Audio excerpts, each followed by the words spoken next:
the next section I want to talk about is Oregon. I did not complete all of Oregon, but I have my breakdown for the section that I did complete. I did Oregon as the Oregon-California border at mile 1,691.7, and then I stopped hiking in Oregon at mile 1,847.8. So that was Highway 138 into Tumult, Oregon. So I hiked 156.1 miles of Oregon. It took me August 7th through August 17th to do that. 10 days total. I had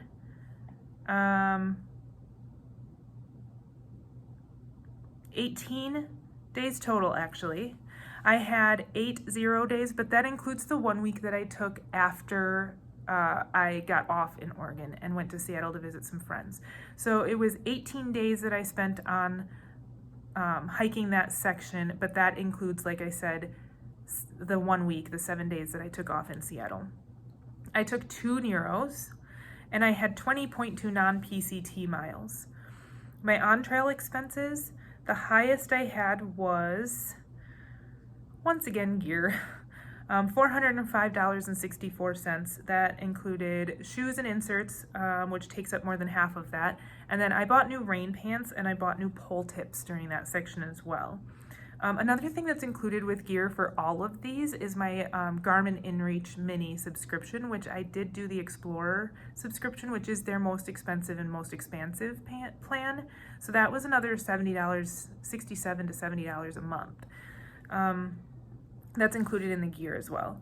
So my next most expensive expense that I did was resupply. I spent $290.75 on resupply.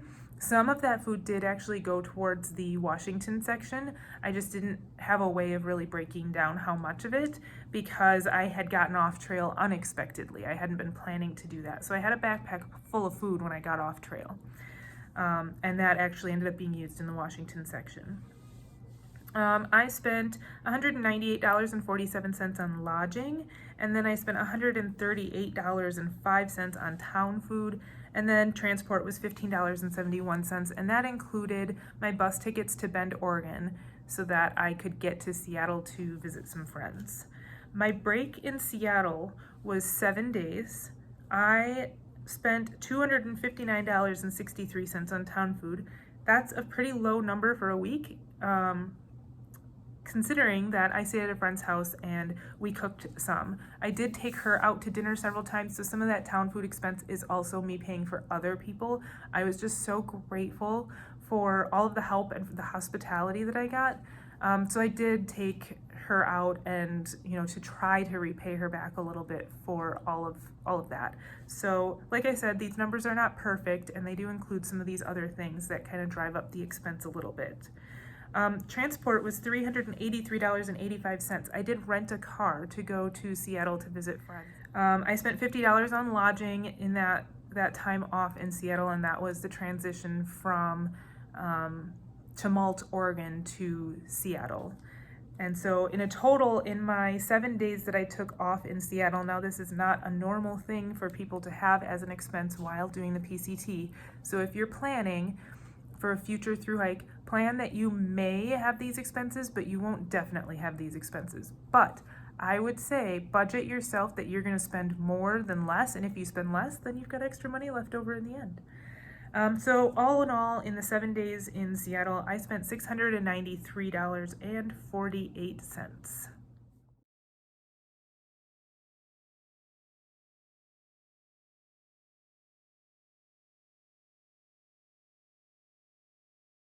So the next section we can talk about is Washington and the final section. I hiked from the Washington-Oregon border at Cascade Locks, mile 2,147.5, to White Pass in Packwood, Washington. So that was mile 2,295.4. So I hiked 147.9 miles in Washington, and then with all of the smoke and my asthma and all of the fires, I ended up having to make the decision to get off trail and to come back a different year to finish. So that took me 16 days. I took it very, very slow. I hiked with Roadkill and Goldilocks during that time and just really just took it slow and enjoyed myself and just played. I mean, I backpacked and enjoyed. That was August 26th through September 10th. September 10th was my last day of hiking. I had 4 zeros in that time, 5 Neros. I know the numbers are going back up there. I did 6.6 non-PCT miles, and then my on-trail expenses were, the highest number was lodging, $300.20 on lodging. And then I spent $131.99 on resupply and food for the trail. And then I spent $198.88 for town food and $76.50 for gear. And then transport was just 20 bucks. So yeah, I obviously have much lower numbers there, but it was only 16 days. So my total was $727.57. So I spent a lot of money on the trail.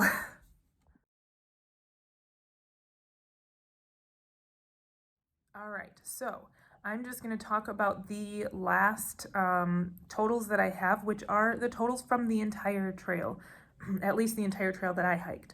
So I started March 27th. I finished September 10th. I hiked 1,996.3 miles. So it is a lash, a long section hike.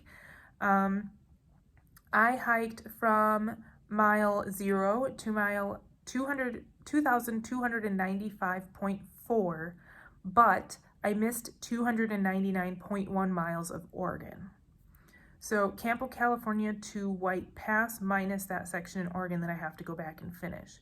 I took a total of 168 days, including all of my zeros. I had 37 zeros total. This does include the week I took off in Seattle when I got off trail in Oregon. I had 17 Neros. I averaged 3 Neros per section. I had 118.3 non-PCT miles. And my on-trail expenses, the most expensive part of my on-trail expenses was my resupply. In total, for the entire trail that I hiked, granted I missed 656 miles-ish, expensive part of the trail was my resupplies for food on trail. So I spent a total of $3,038.56 to feed myself while I was on trail and hiking. The next thing I spent the most money on was lodging, $2,642.94. And then gear. Remember, I bought a new tent, I bought an ice axe, rain pants, rain jacket, all kinds of things. That also includes my Garmin subscription. That also includes fuel and shoes. Shoes and inserts were really expensive. I ended up going through 6 pairs of shoes and inserts at $200 each time. So my gear was $2,425.56. And then my town food was $1,749.93. If you need any indication that it costs more money to eat out than it does to eat at home, that right there is that indication. I ate out anytime I was in town. I very rarely actually got to cook because I was very rarely in a place with a kitchen.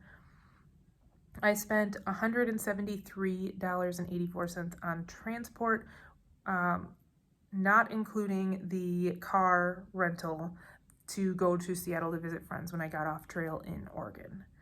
My break in Seattle was not included in any of those numbers. It was $693.48.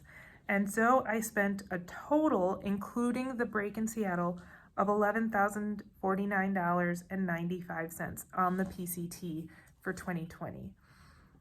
If you subtract the amount I spent during the break in Seattle, it was $10,356.47. And then I subtracted gear from that number because it's not normal for someone to spend that much on gear. I just did not have my gear dialed in. I thought I did when I started. So keep in mind, you may have to spend a lot of money on gear if you're not as dialed in as you think you are. But, it's possible you don't need to spend any of this money on gear. So without gear, I spent $7,930.91 on trail in 168 days during COVID. So you have to remember that there was COVID and that I knew I had the ability to do that, I was not trying to restrain myself. I also was having nutritional issues and I needed to eat a lot. And so I spent a ton of money on food. This, again, is going to be very individual, but hopefully it gives you an idea of what some possible expenses are when you are planning on doing a PCT through hike.